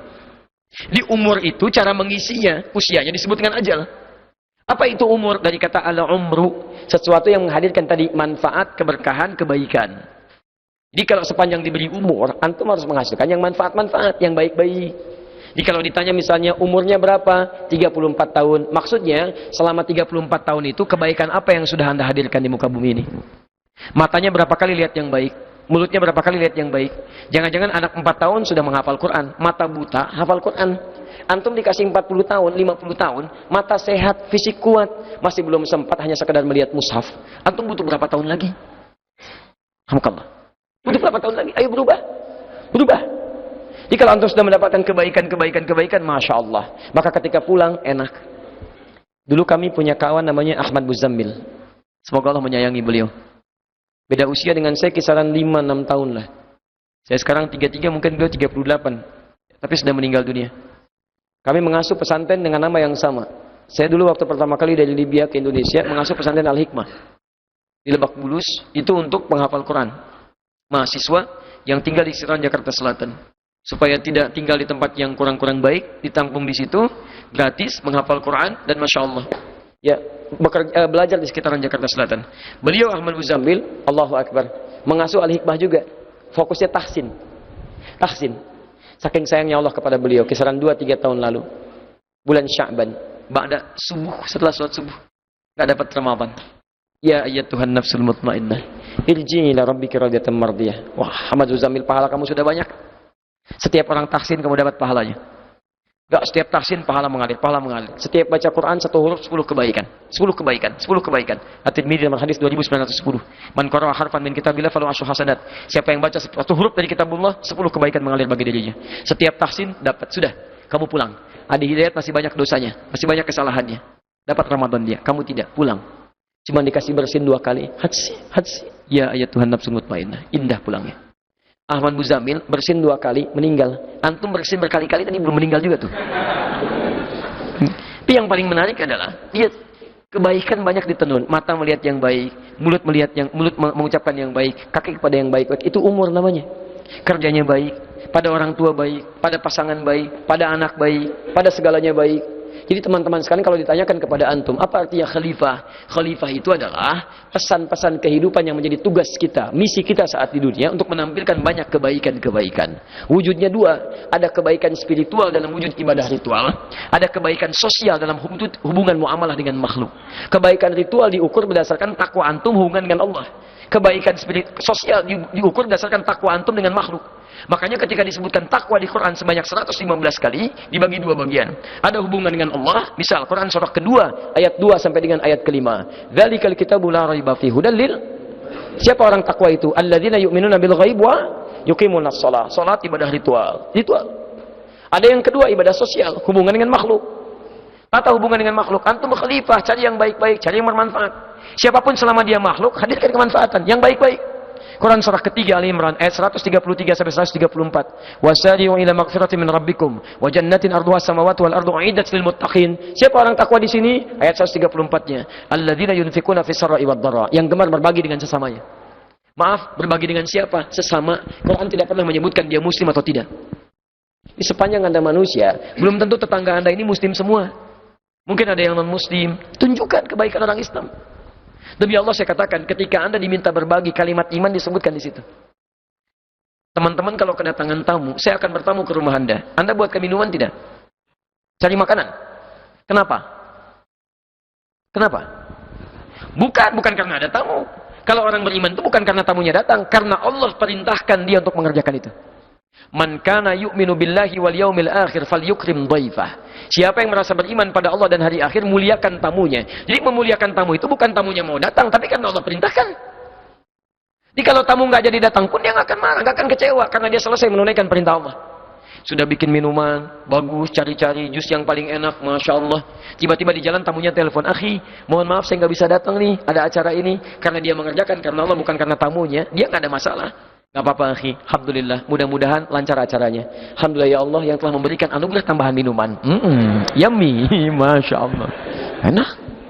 Kalau antum cuma karena tamunya capek, ya Allah, gak jadi datang, udah nyari ini nyari itu.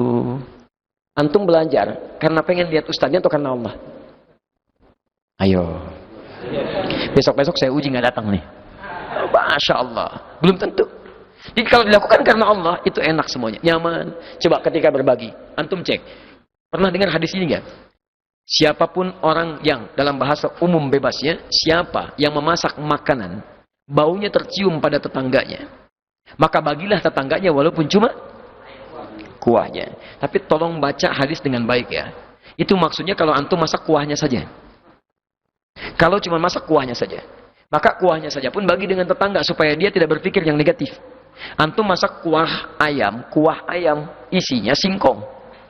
Antum gak bagi dengan teman, karena gak dibagi dia simpulkan, aduh kuah ayam gak dibagi, masak ayam, padahal cuma kuahnya. Maka bagi kepada dia. Tapi kalau antum masak kuah dengan isinya, jangan antum ayamnya makan, kuahnya kasih orang. Itu gak tepat. Tapi yang ingin saya sampaikan, apakah Nabi pernah mengatakan kalimat ini jika tetangga Anda muslim? Enggak. Demi Allah saya katakan, antum punya tetangga nih, mungkin non muslim, bagi dia, masak makanan kirimkan. Ketika dikatakan, Pak terima kasih Pak, Bapak baik sekali, bukan karena baik, tapi ini karena Allah perintahkan saya untuk berbagi. Begitu Anda sebutkan di lisan dengan kalimat Allah, maka itu jadi hidayah pada dirinya. Dia berpikir besoknya bagi lagi, masya Allah. Diperintahkan Allah lagi ya Pak ya, masya Allah, iya, kasih lagi. Apalagi kalau antum nih, ini rumah tetangga, ini rumah antum sini. Tiba-tiba punya pohon mangga. Mangganya berbuah. Buah mangganya sampai ke pengarangan tetangga antum. Walaupun dia non-muslim, kasih tahu dari awal. Sampaikan, Bu, Pak, mohon maaf, ini ada mangga. Buahnya ke tempat ibu. Iya Pak, tolong jangan minta izin ya. Kalau nanti sudah berbuah, ibu pengen, petik aja langsung. Itu hak bersama, nggak usah minta izin. Loh kok begitu Pak? Aturan dari mana? Aturan dari Allah dan Rasulnya. Mohon maaf kalau terlampau merepotkan. Kalau ambil aja, nggak usah bilang. Terima kasih Pak. Masya Allah, jadi hidayah. Cuman besok-besok ayam Anda main ke tempat dia. Masya Allah, ayam. Dia belum tahu hukumnya. Masya Allah. Begitu besoknya datang, Anda diundang. Masya Allah, Pak, ayam. Jadi itu ya. Di antum nggak usah sibuk banyak-banyak loh, ini itu. Ya, antum terapkan dulu kebaikan-kebaikan. Kalau diri sendiri sudah baik, di rumah sudah baik, keluarga baik, tetangga baik, RT baik, jadi sekampung baik, senegara baik, maka sudah berlakulah kemudian nilai-nilai keislaman dalam kebaikan. Nggak usah takut. Selesai. Jelas ya? Baik, dan nggak usah merubah macam-macam. Sudah jadi jalani. Negara Republik Indonesia anugerah Allah Subhanahu wa taala. Jadi sudah selesai. Tinggal kita terapkan nilai keislaman dalam diri kehidupan kita. Dan negara menjamin. Ayo, terapkan oleh kita. Kata yang baik, sikap yang baik dan sebagainya, insya Allah. Dan tegaskan sesuai dengan hukum yang baik-baik. Ustadz, bagaimana cara kita? Mungkin bukan kita, tapi Anda. Saya nggak ikutan. Ya. Kadang-kadang suka dilibatkan. Ketika kita ingin berhijrah, tetapi orang lain mengejek kita dengan mengatakan so'alim. Masya Allah. Anda ingin berhijrah jadi lebih baik, kemudian orang mengatakan mengejek Anda so'alim. Bagaimana menyikapinya? Pertama, Anda harus sadari dulu, tidak ada di muka bumi ini, bahkan di alam semesta ini, yang bebas dari ejekan. Celaan itu berlaku. Kalau Anda orang baik, Anda akan dicela oleh orang buruk. Kalau Anda orang buruk, Anda akan dicela oleh orang baik. Hikmahnya begitu. Anda ini coba renungkan, Allah dicela oleh orang kafir. Malaikat dicela, nabi dicela, disebut penyair, disebut tukang sihir, disebut dukun. Anda Allah bukan, malaikat bukan, nabi bukan. Anda nggak ingin dicela. Anda sehat. Lihat. Lihat. Anda tinggal lihat aja, Anda orang baik atau orang buruk. Kalau Anda orang baik, Anda akan dicela oleh orang buruk. Selesai. Kalau Anda orang baik, Anda akan mencela yang buruk. Bukankah saat Anda ke masjid lihat orang mabuk, hati Anda mengatakan, ya Allah masih mabuk juga, berikan dia hidayah. Dia berkata, terlampau soleh. Sama aja. Maka ketika ada orang buruk mencela Anda, itu tanda jadi dari Allah, ingin menerangkan pada Anda bahwa saat ini Anda sudah berubah jadi orang baik dalam pandangan Allah Subhanahu wa taala. Nikmati itu. Alim. Masya Allah, saya tetap husni seperti yang sekarang. Dulu husni, sekarang husni. Kalau alim, teman kita yang lain, lebih alim. Masya Allah. Quran surah ke-25. Ayat ke-63. Wa ibadur rahmanil ladzina yamshuna 'alal ardi hauna wa idza khatabahumul jahiluna qalu salama. Begitu lewat qalu salama. Sampaikan yang senyum-senyum aja, tenang, enggak usah dibalas. Begitu dikatakan, sudah mulai soleh ya. Keluar dari lisan orang yang kurang baik. Ini tanda jadi dari Allah. Alhamdulillah ya Allah. Tutupi saya ya Allah dari sifat-sifat yang kurang baik. Jangan jadikan saya ria ya Allah. Mohon wafatkan saya dalam kebaikan ya Allah. Antum senyum aja. Orang soleh senyum. Masya Allah. Jalan. Biarin aja jalan. Doakan ya Allah, berikan dia hidayah dalam kebaikan ya Allah. Di pelan-pelan, pelan-pelan. Jadi hidayah buat dia. Jadi kalau antum memposisikan dia sebagai anugerah, enak hidupnya. Tapi jangan terlampau bangga juga. Begitu disebut orang soleh ya, berarti saya naik status jadi orang soleh. Update dulu, orang soleh menurut Allah. Ceklik, foto. Habis. Jelas ya? Jadi tidak ada yang bebas dari celaan. Jadi kalau dicela, antum bersabar, tawakal kepada Allah, terus perbaiki lagi, perbaiki lagi, perbaiki lagi. Kemudian jangan balas mencela. Kalau antum mencela sama dengan dalam diri antum pun ada celaan juga. Yang baik-baik aja. Quran surah ke-16 ayat 125. Ud'u ila sabila rabbika bil hikmah. Ajak orang lain kepada jalan Rabbmu dengan cara yang terbaik. Hikmah. Ini ada orang belum betul sapnya. Kasih longgar. Antum ingin rapatkan. Jangan marah. Kalimat yang baik. Pak, ayo kita rapatkan Pak. Mudah-mudahan dengan rapat itu setan tidak masuk, sholat kita khusyuk. Kadang-kadang tidak semudah apa yang kita harapkan, tiba-tiba keluar kalimat yang tidak menyenangkan. Lah, nggak usah terlalu rapat lah. Saya mah setan aja masih untung bisa masuk, ya kan? Ikutan sholat misal, ya kan? Biarin aja kadang-kadang hal-hal demikian muncul. Gak apa-apa. Ya, tapi kadang-kadang letting yang sama itu tidak bisa diingatkan dengan urutan yang sama. Muncul ke imam, sampaikan. Kadang-kadang kalau antum lettingnya sama-sama makmum agak susah. Ayo Pak, rapatkan, geser sini. Rapatkan, geser lagi sampai ke tembok. Kayaknya antum injak, bak. Nggak perlu, nggak perlu. Imam, ketua tertinggi. Pak, tolong Pak rapatkan sebelum sholat kita mulai. Kalau belum rapat kita belum mulai ya. Aduh, nggak usah terlampau rapat deh imam, yang biasa aja. Kalau bapak nggak pengen rapat, gampang. Caranya jadi imam Pak. Kanan nggak usah rapat, kiri nggak usah rapat, sendirian depan. Saya yang jadi makmum, lebih enak, tenang, nyaman, tentram. Paham ya? Baik. Jadi ketika antum dicela, maka itu anugerah dalam kehidupan. Terakhir ya. Terakhir dulu ya, terakhir.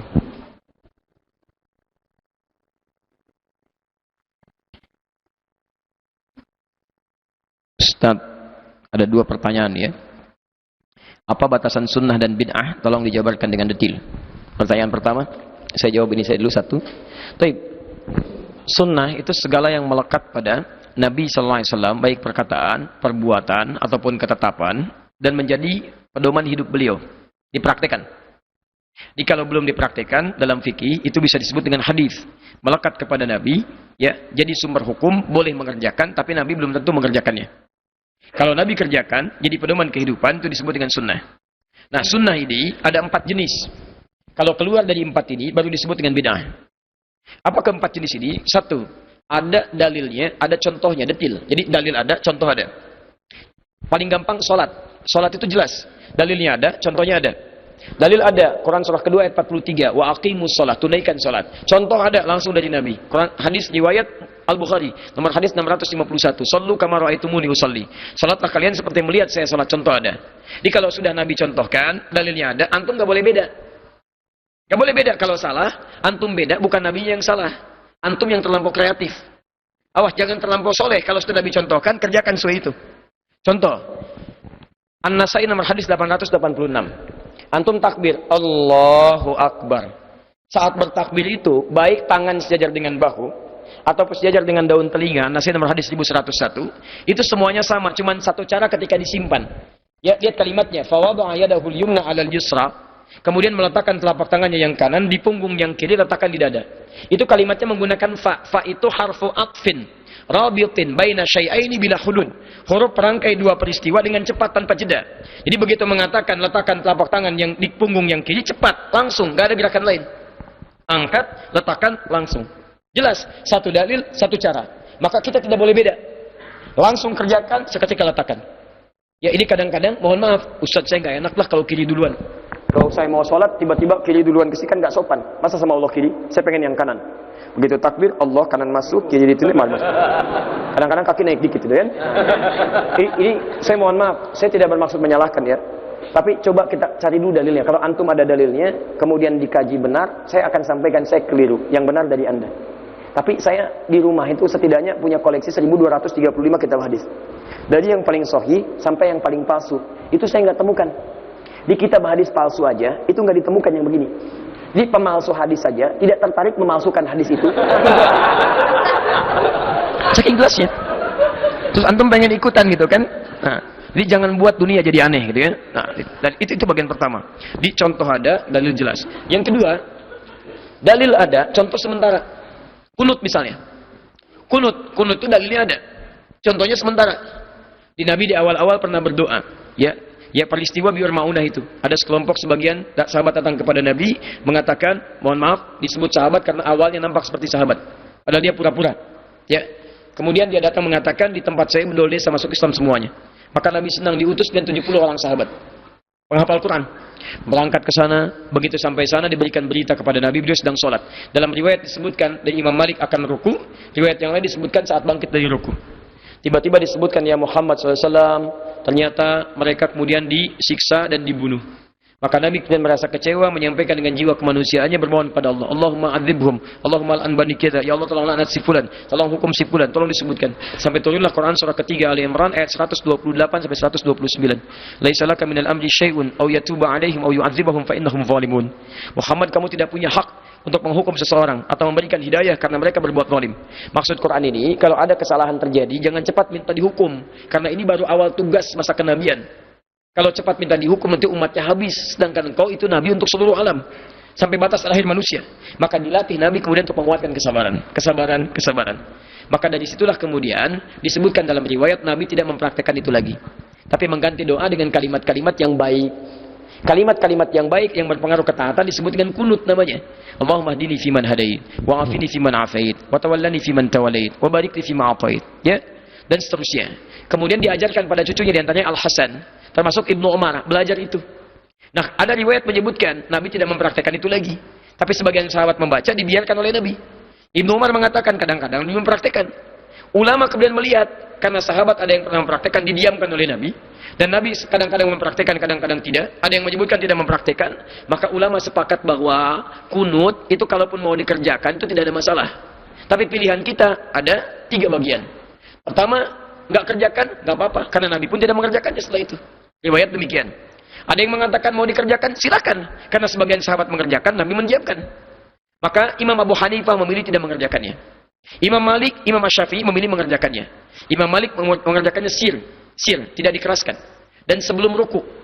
Di rakaat kedua sebelum ruku. Ya. Kemudian Imam Syafi'i mengeraskan. Rakaat kedua setelah ruku.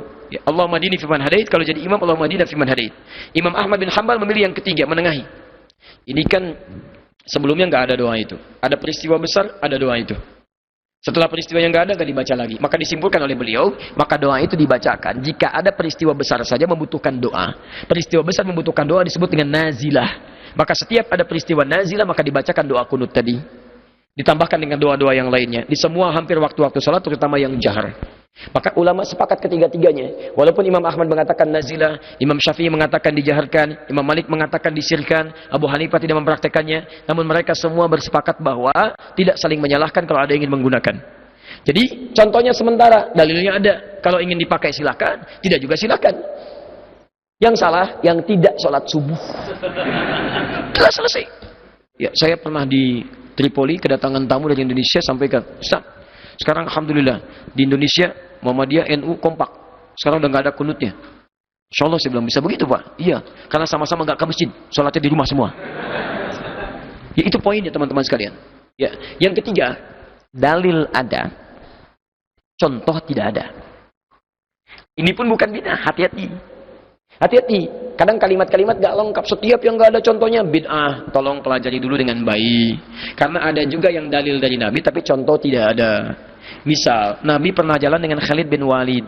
Ketika berjalan dalam satu medan peperangan, tiba-tiba Khalid nombak satu biawak darat, ditombak, dibakar, dihidangkan di hadapan Nabi.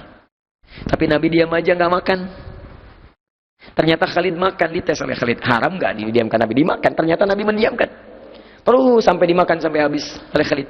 Nah, diamnya Nabi ketika membiarkan hukum itu disebut dengan takrir namanya, persetujuan Nabi. Artinya hukumnya boleh. Boleh sekalipun Nabi tidak mempraktekkan itu.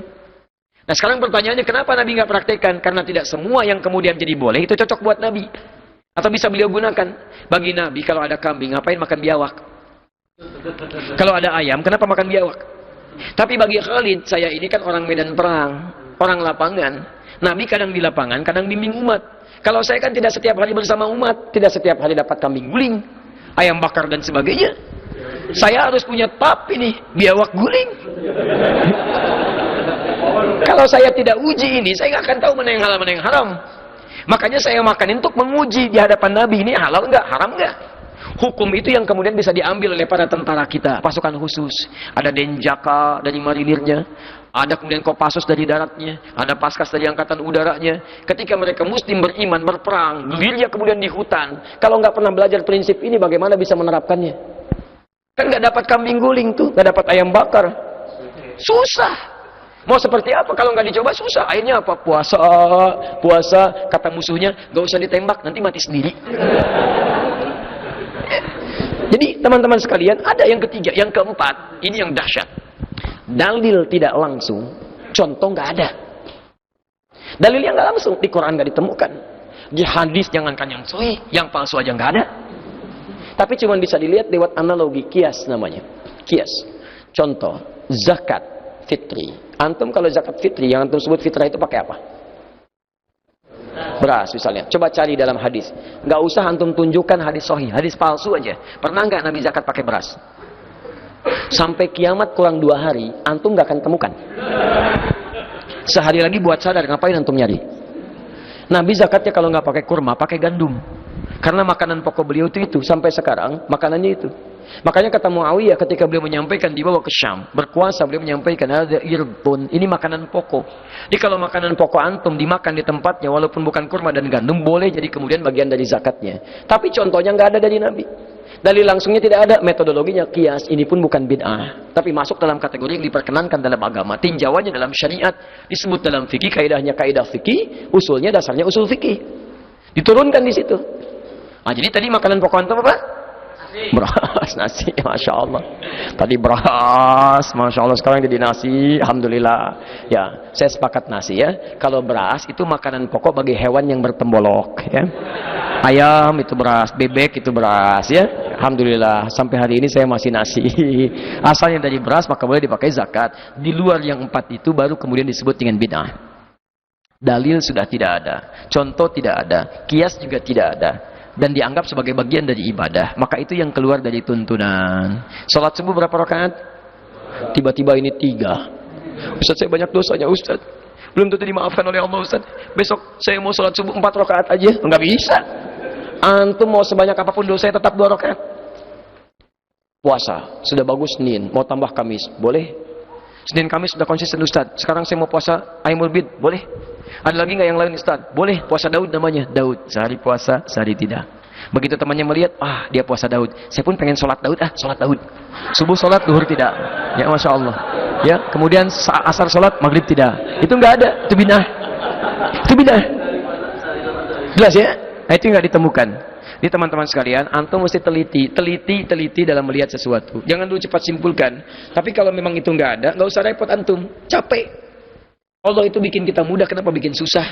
Ayat hukum di Quran itu cuma 300 ayat kurang lebih. Quran 6.236 ayat. 6.236 ayat. Ayat hukum kurang lebih 300 ayat. Berapa persen? Cepat, 5%. 6.000 bagi 10. 6.000 bagi 10, 600. 10% bagi 2, 300. 5%. Cuma 5%. Jadi antum jangan tambah lagi. Allah inginkan antum mudah, kenapa antum persulit diri sendiri?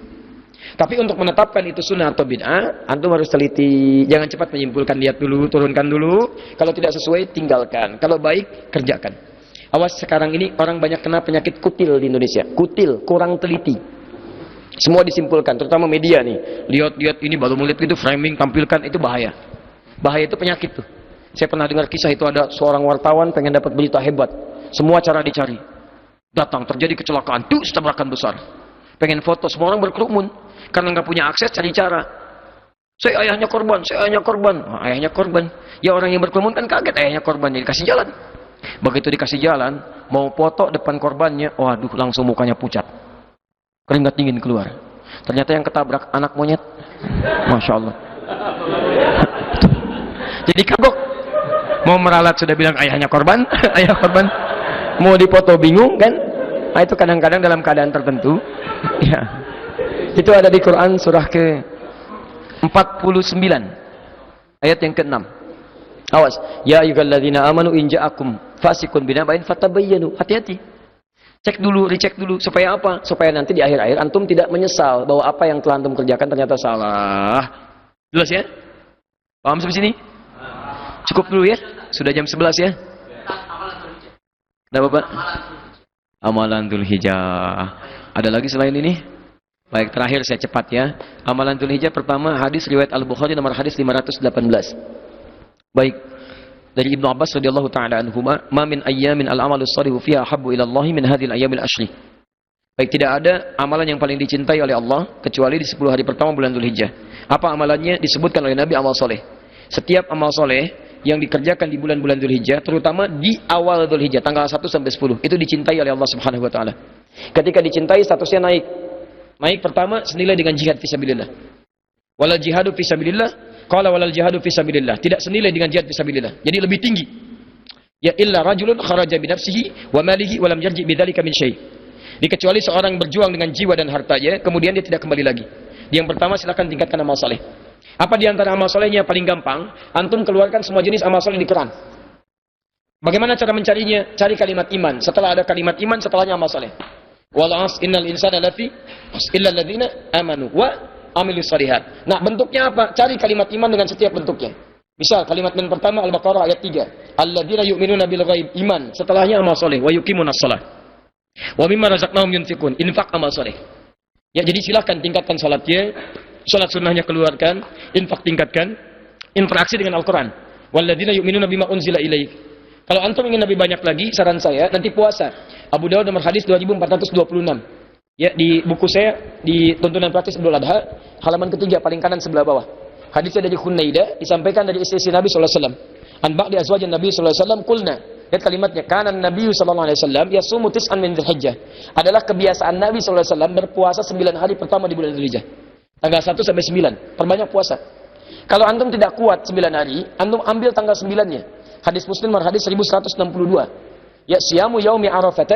Lihat kalimatnya yukaffiru sanatil madiyah wal baqiyah. Kalau antum bisa kerjakan puasa di hari Arafah tanggal 9 Dzulhijjah, itu bisa menggugurkan dosa setahun berlalu dan setahun yang akan datang. Lumayan, setahun yang lalu, setahun yang akan datang. Gugurkan dosa, setahun yang akan datang dijaga dari tidak berbuat dosa. Maka rumus dari Nabi, kalau ingin perbanyak amal soleh, antum kerjakan puasa. Karena puasa itu saat dikerjakan, itu akan memanggil amal soleh yang lainnya. Antum tidak puasa, jangankan sholat sunnah. Sholat fardu kadang-kadang terlambat. Tapi kalau sedang puasa, jangankan sholat fardu, ketinggalan sholat sunnah, nyesel antum. Antum tidak puasa, ada yang minta, belum tentu diberi, depan mata. Tapi saat puasa, yang gak kelihatan, antum catat. Mana fakirnya, mana miskinnya, mana yatimnya. Antum saat tidak puasa, belum tentu baca Al-Quran. Al-Quran baca. Tapi saat puasa, Al-Quran. Dan hebatnya orang puasa, dia bisa menekan maksiat. Di antum saat tidak puasa, barangkali ringan. Kadang-kadang kata abai, kadang dusta sedikit, kadang gibah. Tapi saat puasa, mau bohong, susah. Minimal takut batal puasanya. Dicela orang, gak akan balas. Tahan. Kok gak balas, akhi? Nanti aja lah, habis maghrib. Tungguin maghrib, habis maghrib lupa. Jadi ada yang baik di situ ya. Baik. Dan ada amalan khusus untuk orang yang akan berkurban. Untuk yang berkurban ini beda dengan yang lainnya. Hadis Muslim nomor hadis 1977. Saya lagi hadis Muslim nomor hadis 1977. Ya di kitab Sahih Muslim jilid yang ke-7 halaman 152, posisi paling kanan sebelah atas dari Ummu Habibah yang menyampaikan kalau Rasulullah sallallahu alaihi wasallam, lihat, idza ahalla hilal Dzulhijjah wa arada ahadukum an yudhhiya, jika telah muncul diketahui awal Dzulhijjah, ini hisab sudah menetapkan nih. Insyaallah kita Idul Adha-nya tanggal berapa tahun ini? 10 Dzulhijjah bertepatan dengan 1 September. Antum tarik, berarti kurangi 10, kurangi 9 dari situ, berarti ketemunya berapa? Tanggal sekitar 23 Agustus, ya, 20 sekitaran itu, ya, sekitar 22 atau 23. Jadi begitu sampai tanggal itu, lihat kata Nabi, kalau ada di antara Anda yang ingin berkurban, maka jangan potong dulu semua rambut dan kuku yang melekat pada tubuhnya. Sampai hewan kurbannya disembelih. Ya, itu kurang lebih amalan-amalannya. Kalau sudah sampai tanggal 9 perbanyak takbir. Takbir boleh dimulai dari sejak tanggal 9 subuh sampai dengan hari tasyrik tanggal 13 di bulan Dzulhijjah. Kemudian amalan selanjutnya tanggal 10 Dzulhijjahnya adalah salat sunnah Idul Adha. Ya, dilakukan di tempat yang terbuka luas. Kalau lapangannya lebih luas, kenakan di lapangan. Kalau masjidnya lebih luas dibanding lapangan, tunaikan di masjid. Seperti Masjid Nabawi sekarang. Kalau dulu di lapangan, sekarang orang semua ke masjid. Bukan karena masjid lapangan, ya cari tempat yang lebih luas yang bisa mengakomodir semuanya. Karena perempuan keluar, yang haid juga keluar dan sebagainya, supaya bisa tertampung untuk mereka semuanya. Maka cari, kemudian tanpa adzan, tanpa iqamah. Jangan terlampau soleh, tanpa adzan, tanpa iqamah. Kalau di lapangan, nggak usah pakai tahiyat. Jadi langsung duduk, kemudian tunggu, langsung tunaikan sholat. Paham ya? Sebelum itu semua, mari kita tingkatkan besok dengan berlatih. Sholat subuh, lakukan, tingkatkan, maksimalkan. Dan saya bermohon pada Allah, mudah-mudahan siapapun di malam ini kita semua, termasuk teman-teman kita, pemirsa Akhir TV dimanapun Anda berada, semoga Allah mengampuni dosa-dosa kita, memaafkan kesalahan kita, dan malam ini kita dijadikan orang terbaik menurut Allah Subhanahu wa Ta'ala. Teman-teman sekalian, saya punya keinginan cukup lama berada di sini untuk kita berbagi. Tapi juga kita mesti realistis dengan keadaan bahwa kemampuan kita untuk menangkap pelajaran tidak bisa menghasilkan dalam bilangan yang cukup lama. Lebih baik kita mendapatkan sedikit tapi mudah diamalkan, tapi banyak waktu tapi tidak fokus kita dalam menyimak dan mengamalkannya. Maka saya mohon izin kita cukupkan dulu untuk sementara kajian kita di malam ini. Ya, 3 jam kita belajar, maka untuk bertahun-tahun ke depan kita praktekkan apa yang kita bawa. Pesan saya, kalau ada yang baik, benar, apa yang antum dapatkan malam ini, itu dari Allah Subhanahu wa Ta'ala dan Rasulnya. Silahkan amalkan. Tapi kalau ada yang tidak tepat, itu pendapat saya yang salah. Saya yang salah. Itu pengaruh yang tidak baik. Maka tinggalkan pendapat saya, ambil pendapat ustaz yang lebih baik, tunjukkan pada saya supaya saya bisa koreksi, dan dengan itu saya sampaikan, tinggalkan pendapat saya, ambil pendapat ustaz yang lainnya. Kemudian yang selanjutnya, saya mengucapkan terima kasih, syukur pada Allah Subhanahu wa Ta'ala difasilitasi oleh teman-teman di sini. Saya mencintai antum semuanya karena Allah Subhanahu wa Ta'ala.